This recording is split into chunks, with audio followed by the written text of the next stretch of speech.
율법에 따라 경건한 사람으로 거기 사는 모든 유대인들에게 칭찬을 듣는 아나니아라 하는 이가 내게 와 곁에 서서 말하되, 형제 사울아, 다시 보라 하거늘 즉시 그를 쳐다보았노라.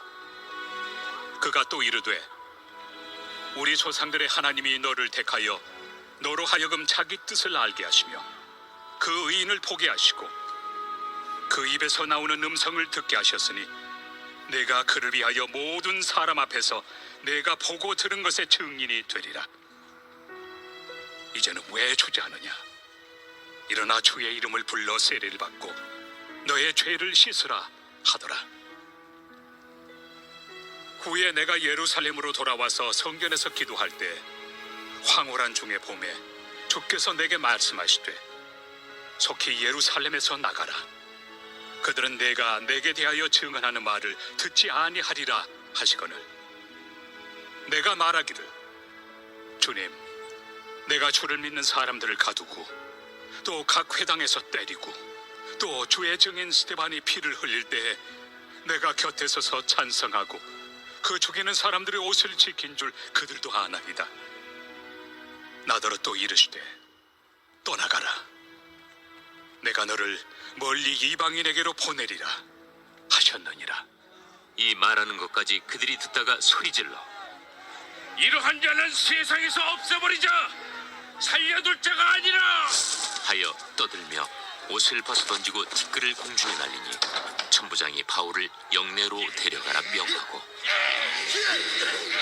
그들이 무슨 일로 그에 대하여 떠드는지 알고자 하여 채찍질하며 신문하라 한데 가죽줄로 바울을 매니 바울이 곁에 서 있는 백부장더러 이르되, 너희가 로마 시민 된 자를 죄도 정하지 아니하고 채찍질할 수 있느냐? 백부장이 듣고 가서 천부장에게 전하여 이르되, 어찌하려 하느냐? 이는 로마 시민이라. 천부장이 와서 바울에게, 내가 로마 시민이냐? 내게 말하라. 그러하다. 나는 돈을 많이 들여 이 시민권을 얻었노라. 나는 나면서부터라. 신문하려던 사람들이 곧 그에게서 물러가고 천부장도 그가 로마 시민인 줄 알고 또 그 결박한 것 때문에 두려워하니라. 바울은 자신이 예전에 예수를 따르는 자들을 잡으려 하다가 부활하신 예수님을 만났다는 그런 간증을 하고 있습니다. 다메섹에서 부활하신 예수님을 만난 바울은 눈이 멀게 되었고 다른 사람의 손에 이끌려 아나니아라는 사람을 만나게 됩니다. 율법에 따라 사는 경건한 사람이었고 모든 유대인들의 칭찬을 듣는 사람이라고 아나니아를 소개하고 있죠. 13절에 보시면 이 아나니아라는 사람이 바울에게 이런 말을 했습니다. 아나니아가 했던 말은 13절의 내용을 요약하면 대략 이런 내용입니다. 우리 조상의 하나님이 바울 너를 택했다. 그래서 다메섹에서 의인을 보고 그의 음성을 듣게 하셨다. 이렇게 말하고 있습니다. 여기서 바울이 보게 된 이 의인은 누구겠습니까? 예수님이죠.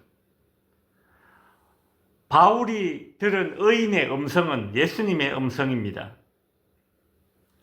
아나니아가 했던 말의 핵심은 무엇인가 하면 바울 네가 다메섹에서 만난 그 부활하신 예수는 의인이다. 지금 그 얘기입니다. 예수님은 비록 그 당시에 흉악한 죄인들이 당했던 그 십자가 처형을 당했지만 그러나 예수님은 죄인이 아니라 의인이었다라는 것이 이 아나니아의 핵심 이야기입니다. 그러니 그 당시 유대인들이 예수님을 십자가에 못 박은 사건은 죄인을 죽인 것이 아니라 의인을 죽인 것이다. 지금 바울이 그 이야기를 이 유대인들에게 하고 있는 것이죠. 바울이 왜 이런 설교를 했을까요? 16절에 보면 힌트를 얻을 수 있죠. 일어나 주의 이름을 불러 세례를 받고 너의 죄를 씻으라. 이게 이제 바울이 그 당시에 부활하신 예수님을 만나고 일어났던 변화인데, 무엇인가 하면 부활하신 예수님을 만나고 바울이 회개하고 변화되었지 않습니까? 지금 그 이야기를 하는 겁니다. 부활하신 예수님이 다메섹에서 바울을 만나주시고 바울의 눈이 멀게 된 이 사건은 바울로 하여금 회개하도록 만든 사건이었습니다.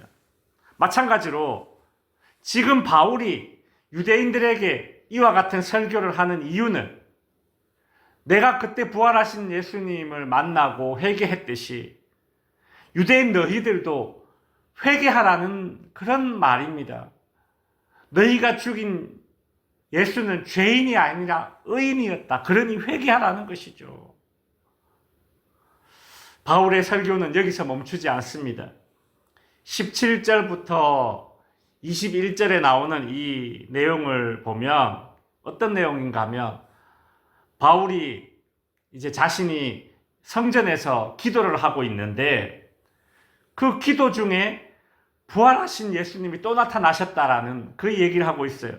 어디에서 기도를 하고 있었습니까? 성전에서 기도를 하고 있었는데 부활하신 예수님이 나타나셔서 바울에게 장차 일어날 일을 예언해 주시고 또 어떤 사명을 주셨다라는 것입니다.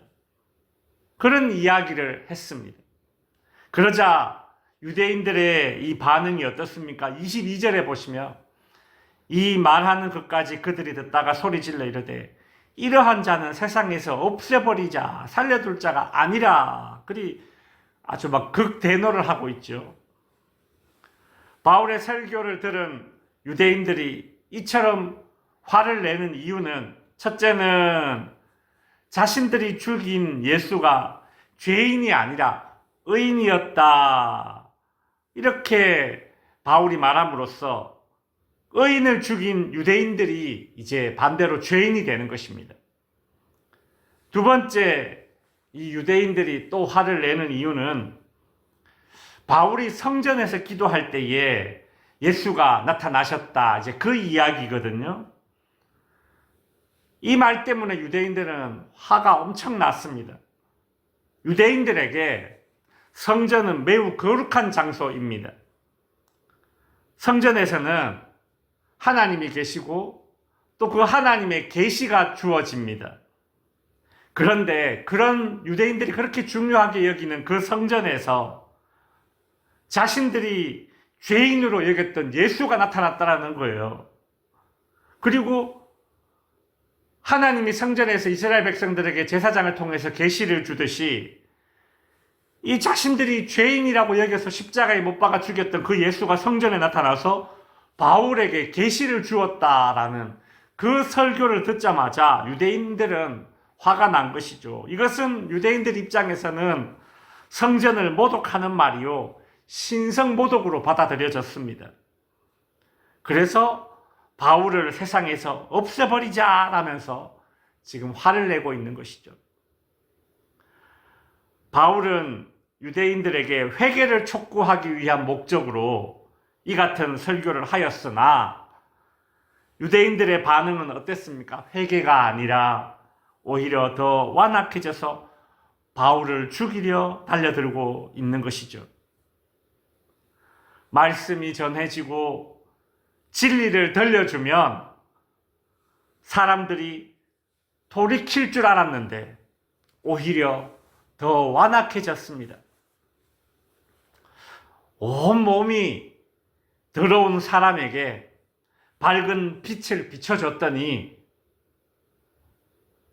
내 몸이 이렇게나 더러웠나, 씻어야겠다라는 반응을 하는 것이 정상인데 바울이 그랬지 않습니까? 부활하신 진리 대신 빛 대신 예수님을 만나고 회개했지 않습니까? 이게 정상인데, 근데 어떤 사람들은 왜 빛을 비춰서 나의 더러움을 드러나게 하느냐라면서 화를 내고 비추는 그 빛을 빼앗아서 끄트려뜨리려고 그렇게 달려드는 꼴입니다.